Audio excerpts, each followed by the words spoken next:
Breaking news చూస్తున్నాం. ప్రముఖ పుణ్యక్షేత్రం తిరుపతి తిరుచానూరు సమీపంలో పబ్ కల్చర్ కు తెరలేపారు. డీజే సౌండ్, డిస్కో లైట్స్ తో రెస్టారెంట్ లో పాడు పనులు చేస్తున్నట్లు సమాచారం.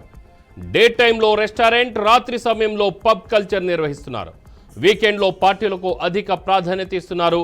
నిత్యం డీజే, డిస్కో లైట్లతో మద్యం ప్రియుల ఆగడాలు పెరిగిపోతున్నాయి. సాయంత్రం 7 నుంచి అర్ధరాత్రి 12 వరకు పాడు కల్చర్ నిర్వహిస్తున్నారు.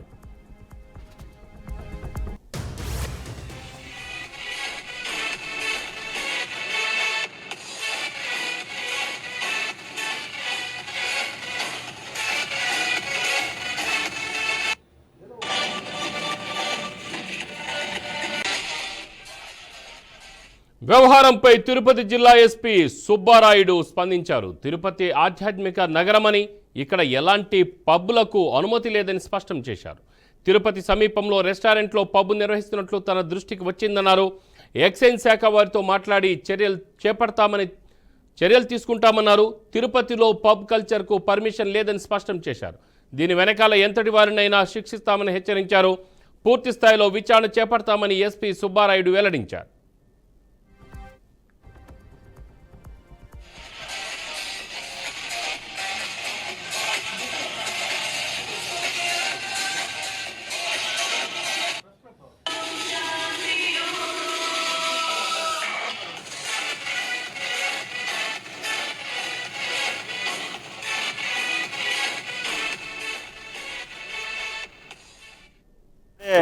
ఒక సమాచారం, ఒక పబ్బు అశ్లీలంగా నడిపారని చెప్పి సమాచారం స్క్రోల్ అవుతోంది.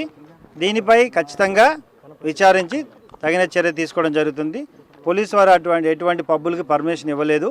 అండ్ ఎక్సైజ్ వారితో ఒకసారి కోఆర్డినేట్ చేసుకొని వారితో ఏమైనా పర్మిషన్స్, మామూలుగా నార్మల్ పర్మిషన్స్ ఉండి ఇవి వైలేటర్ ఏమైనా చేస్తుంటే వారిపై ఖచ్చితంగా కఠిన చర్య తీసుకోవడం జరుగుతుంది.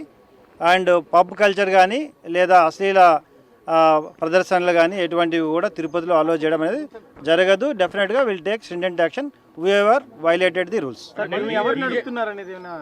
ఇంకా అది ప్రాథమిక సమాచారం మీడియాలో ఏదో స్క్రోల్ అయింది, దాని మీద ఆల్రెడీ మా వాళ్ళకి చెప్పడం జరిగింది. అందుకే పూర్తి విచారిస్తున్నాము. ఎక్సైజ్ వారితో కూడా కోఆర్డినేట్ చేసుకొని ఏం వైలేట్ అయింది అనేది చూసి if at all violated definitely will go for criminal action also. Municipal అధికారి దీన్ని నడుపుతున్నట్టు సమాచారం. పూర్తి వివరాలు తీసుకుంటారు. డెఫినెట్గా will take action. New year ఖచ్చితంగా అందరూ కూడా పర్మిషన్ తీసుకోవాలి. అది పరిమితికి లోబడి మాత్రమే అలో చేయడం జరుగుతుంది. తిరుపతి ఒక ఆధ్యాత్మిక. ఇదే విషయంపై మరింత సమాచారం మా బ్యూరో చీఫ్ గోపీనాథ్ ఫోన్ లైన్లో అందిస్తారు. తిరుపతి నుంచి గోపీనాథ్. రామారావు గారు, మొత్తం మీద అంటే తిరుపతి పుణ్యక్షేత్రం, ఇక్కడికి నిత్యం కూడా లక్షలాది మంది భక్తులు వస్తూ ఉంటారు.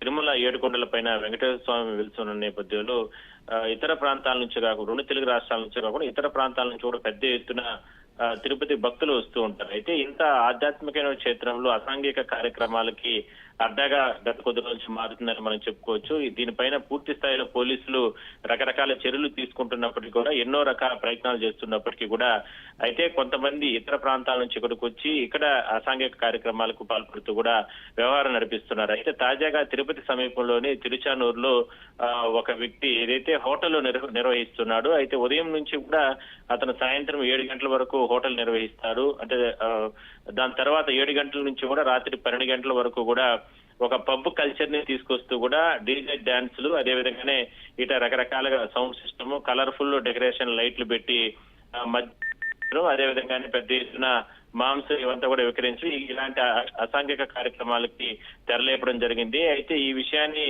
వెంటనే గుర్తించినటువంటి పోలీసులు కూడా ఇవాళ ఉదయం కూడా రైడ్ చేయడం జరిగింది. దాని తర్వాత అతన్ని అదుపులోకి తీసుకోవడం జరిగింది.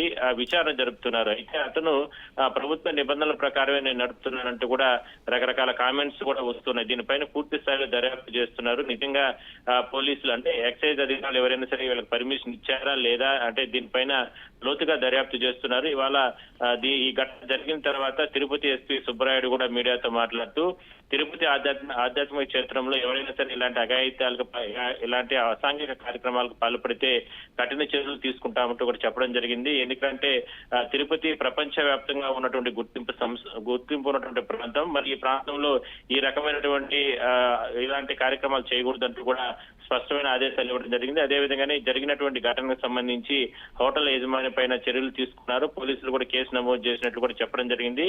అయితే దీన్ని లోతుగా దర్యాప్తు చేసి ఎక్సైజ్ అధికారులు లేదంటే ఇంకెవరైనా సరే ఇందులో ప్రమేయం ఉన్నాయి, ఎట్లా వీళ్ళకి అనుమతులు ఇచ్చారు, అనుమతులు ఇవ్వకుండా వీళ్ళు ఈ కార్యక్రమాలు నిర్వహిస్తున్నారనే దానిపైన మాత్రం దర్యాప్తు చేస్తానంటూ కూడా ఎస్పీ మీడియాకి చెప్పడం జరిగింది. మొత్తం మీద తిరుపతిలో ఎప్పుడూ లేని విధంగా కేవలం బార్లకి అదేవిధంగానే వైన్ షాపులకు మాత్రమే ప్రభుత్వ నిబంధనల ప్రకారం లోబడి, అది కాకుండా గుడి బడి అంటే ఇట్లా దగ్గరగా ఉన్నటువంటి ఆలయాలు, ఎందుకంటే తిరుపతిలో ఎన్నో ఆలయాలు ఉంటాయి.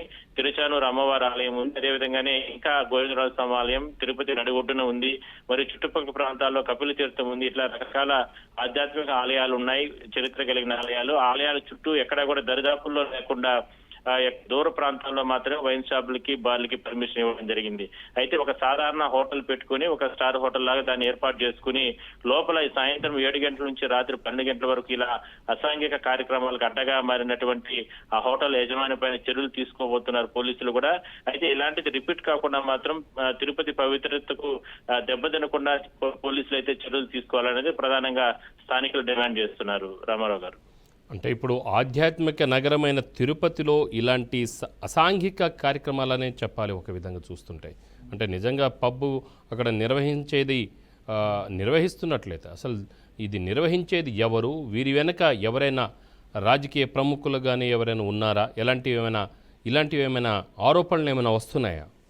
అంటే దీనిపైన ఇప్పటి వరకు కూడా అంటే తిరుపతి ఎస్పీ సుబ్బరాయుడు గారు కూడా మీడియాతో మాట్లాడుతూ ఇది ఇవాళ ఉదయం ఈ వీడియోలు ఇవన్నీ కూడా వీడియోలోకి వచ్చాయి. అయితే ఇన్ని రోజులుగా ఈ హోటల్ నిర్వాహకుడు లోపల పబ్ లాగా ఏర్పాటు చేసుకుని ఈ డీజే రకమైనటువంటి కలర్ డెకరేషన్స్ లేదంటే ఈ రకంగా అంటే ఎవరినైతే మహిళల్ని అంటే ఎవరిని ఇతర ప్రాంతాల నుంచి వచ్చి ఇట్లా డీజే డాన్స్ లాంటివి అయితే చేయలేదు, కానీ ఆ కలర్ డెకరేషన్లు, లైటింగ్స్ లేదంటే పెద్ద పెద్ద సౌండ్ సిస్టమ్ ఇవన్నీ కూడా ఏర్పాటు చేసుకుని ఈ మద్యం ఇతర ప్రాంతాల నుంచి కూడా తెప్పించి అక్కడ కొంతమందిని మద్యం తాపిస్తూ పెద్ద మొత్తంలో అంటే మనం బీఆర్కే స్క్రీన్ పైన కూడా చూడొచ్చు. లోపలికి వెళ్ళేటటువంటి ప్రతి వ్యక్తికి కూడా ఎవరు ఇష్టపడతారు లోపలికి వెళ్ళే వాళ్ళకి అంటే ట్యాక్స్ కూడా వేస్తున్నారు చేతికి. 1200 నుంచి 1500 రూపాయల వరకు కూడా ఆ టికెట్లు కూడా సపరేట్ గా పెట్టి వసూలు చేస్తున్నారు. అయితే ఇంత స్థాయిలో ఇంత బరి తెగించి అది తిరుపతి క్షేత్రంలో ఇక్కడ ఇంత పెద్ద ఎత్తున నిర్వహిస్తున్నారంటే ఖచ్చితంగా దీని వెనకాల ఎవరో ఒకరి హస్తం ఉంటుంది.